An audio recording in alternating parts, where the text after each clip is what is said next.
Quand je me suis lancée dans la création de contenu, c'était avec l'espoir de pouvoir vivre la vie dont je rêvais. J'avais avalé des tonnes de vidéos, suivi des formations qui promettaient monts et merveilles et dépensé une somme considérable d'argent en matériel. On me vendait ce rêve de devenir digital nomade, de voyager tout en gagnant sa vie depuis n'importe où, oui, même depuis un train, et pour moi, c'était l'opportunité parfaite. J'y ai cru de toutes mes forces. Chaque vidéo que je regardais, chaque formation que je suivais me promettait qu'avec un peu de persévérance, je pourrais atteindre ce but. Alors, je me suis jetée à corps perdu dans cet investissement. J'ai acheté du matériel coûteux, persuadée que c'était nécessaire pour mon avenir. Mais la réalité n'a pas été celle qu'on m'avait laissé entrevoir. En voici quelques extraits de mes des heures de création.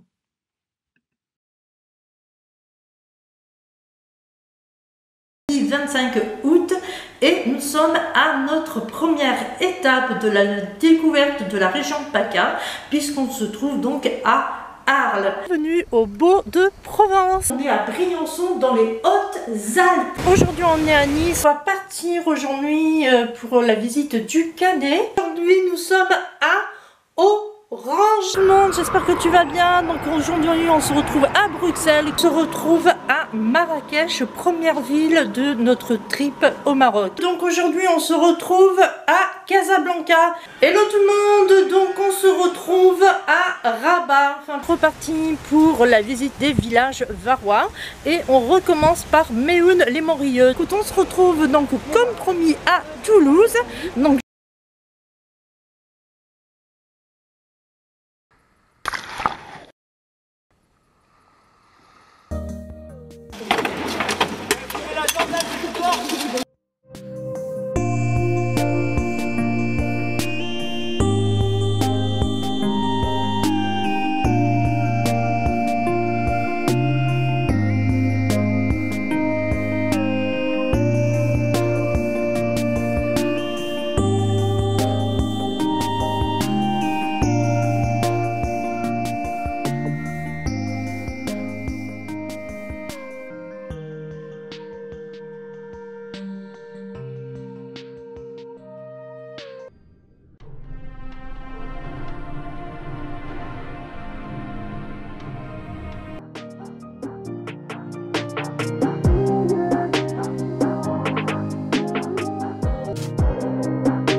انا معاش خالد.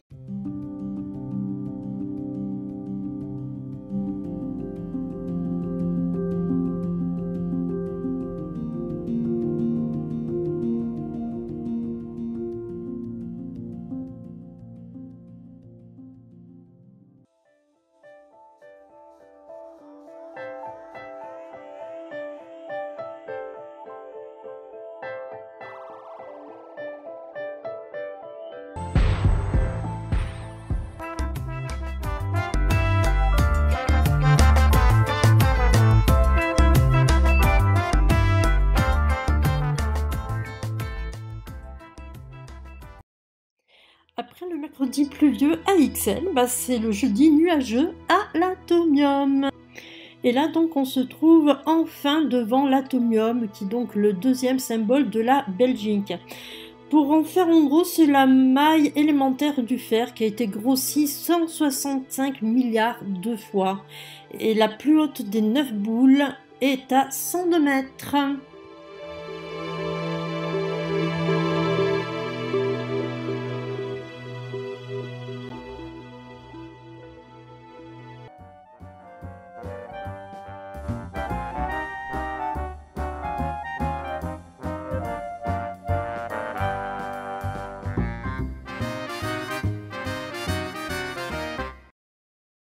Bon, allez, tu viens avec moi, je t'emmène, on va boire un petit café à la morgue. C'est parti, on y va. Donc, après des mois d'efforts et d'heures passées à créer du contenu, à essayer de percer, je me suis rendu compte que ce rêve digital nomade ne se concrétiserait pas. Je ne gagnais pas ma vie grâce à Internet et je n'avais pas des millions d'abonnés qui me suivaient. Au lieu de récolter les fruits de mon travail, je me retrouvais avec une dette, des factures à payer et le sentiment amer d'avoir été dupé. Ce qui m'a le plus frappé, c'est cette prise de conscience brutale. Tout cet argent que j'avais dépensé, j'aurais pu l'utiliser pour ce que j'aime le plus, voyager. Au lieu de cela, je me suis retrouvée bloquée par des dépenses inutiles, des promesses qui se sont avérées vides et une déception profonde. Aujourd'hui, en regardant en arrière, je ne peux m'empêcher de me demander si je n'ai pas été trop naïve. J'ai voulu croire en ce rêve, mais j'ai aussi appris à mes dépens que tout ce qui brille n'est pas or.